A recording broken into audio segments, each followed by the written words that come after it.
안녕하십니까. 3월 15일 주일 아침입니다. 하나님 앞에 예배하는 우리 거룩한 주일인데 우리의 마음과 뜻과 힘을 다해 하나님께 예배하고 또 하나님께서 부어주시는 놀라운 은혜로 가득 채우셔서 세상에 나가서 담대하게 승리하는 우리 귀한 주일 되시기를 주의 이름으로 축복합니다. 오늘 이 주일 아침에 함께 나눌 말씀은 마태복음 14장 1절에서 12절까지의 말씀을 통해서 진리를 말하는 사람 세례 요한이라고 하는 주제로 함께 은혜를 나누도록 하겠습니다. 먼저 성경을 읽겠습니다. 그때의 분봉왕 헤롯이 예수의 소문을 듣고 그 신하들에게 이르되 이는 세례 요한이라 그가 죽은 자 가운데서 살아났으니 그러므로 이런 능력이 그 속에서 역사하는도다 하더라. 전에 헤롯이 그 동생 빌립의 아내 헤로디아의 일로 요한을 잡아 결박하여 옥에 가두었으니 이는 요한이 헤롯에게 말하되 당신이 그 여자를 차지한 것이 옳지 않다 하였음이라.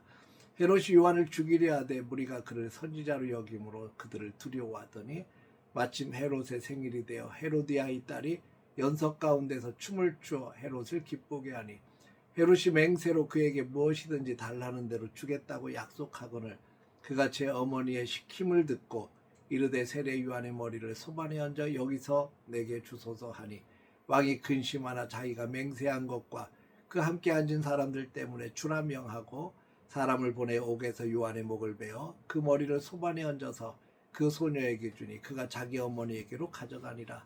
요한이 제자들이 와서 시체를 가져다가 장사하고 가서 예수께 아뢰니라. 오늘 말씀에는 세례 요한의 죽음 이야기가 담겨져 있습니다. 이 말씀은 단순히 한 사람의 죽음의 이야기가 아니고 정말 진리를 붙들고 진리를 선포하고 진리대로 살았던 믿음의 사람 세례 요한의 삶을 보여주는 말씀입니다. 먼저 오늘 본문을 보면 당시 갈릴리의 분봉왕이었던 헤롯이 등장을 합니다. 어느 날 헤롯이 파다하게 퍼져 있는 예수 그리스도에 대한 소문을 듣습니다. 사람들이 예수님의 행적에 대해서 놀라운 능력을 행하신다고 이야기하는 소리를 헤롯이 듣습니다. 그러니까 헤롯이 그 소문을 듣고 이렇게 이야기합니다. 이는 세례 요한이 죽은 자 가운데서 살아난 것이라. 왜 헤롯이 이런 말을 했을까요? 왜 세례 요한이 죽은 자 가운데서 살아난 것이라고 했을까요? 그 이유는 헤롯의 마음속에 두려움과 죄책감이 있었기 때문입니다. 헤롯이 바로 세례 요한을 죽게 했기 때문이죠. 사랑하는 성도 여러분, 사람이 죄를 지으면 마음이 편하지 않지요. 겉으로는 왕이고 권력을 가진 그런 사람처럼 보일지 몰라도 그 마음속의 양심은 속일 수가 없어요. 헤롯은 왕이었습니다. 큰 권세를 갖고 있던 사람입니다. 그런데 그의 마음속에는 평안이 없었습니다. 진리를 거부하고 죄를 선택한 과거가 있기 때문입니다. 오늘 본문을 보면 세례 요한이 헤롯에게 이렇게 말합니다. 당신이 그 여자를 차지한 것은 옳지 않습니다. 여러분, 헤롯이 자기 남동생이 있었는데 남동생의 부인이 헤로디아였어요. 그런데 그 남동생의 부인이었던 헤로디아를 뺏어서 자기 부인을 삼았습니다.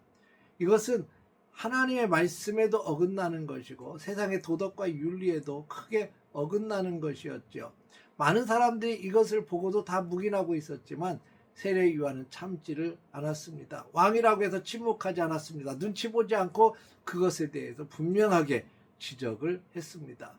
여기서 우리는 믿음의 사람의 모습을 보게 됩니다. 세례 요한은 권력 앞에서도 진리를 선포했던 사람입니다.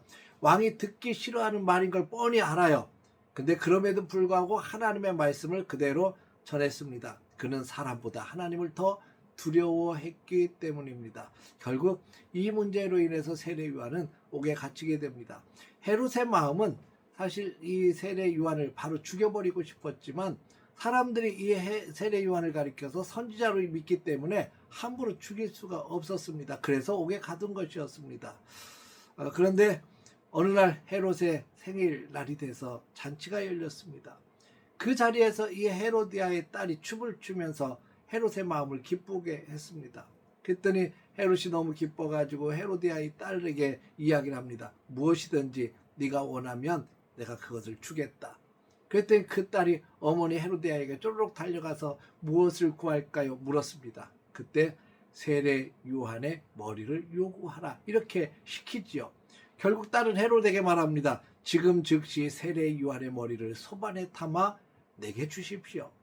성경을 보면 이 헤로디아의 딸이 이야기할 때 헤롯이 근심했다고 기록되어 있습니다. 그런데 함께 앉은 사람들의 체면 때문에 결국 세례 요한을 죽이라고 명령을 합니다. 그렇게 해서 세례 요한은 허망하게 목숨을 잃습니다.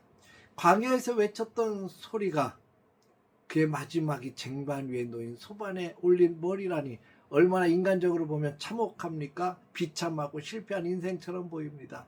그렇게 당당하게 외쳤던 복음의 선구자였던 세례 요한이 이렇게 초라하게 인생이 끝나버린다는 것이요. 그런데 성경은 그렇게 초라하다고 말하지 않습니다. 12절을 보면 요한의 제자들이 시체를 거두어 장사한 후 가서 예수께 아뢰니라.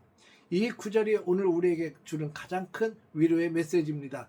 세상의 불의의 소리가 묻히는 것 같고 내 헌신이 아무 의미 없이 다 사라져 버리는 것 같이 보일 때가 있습니다.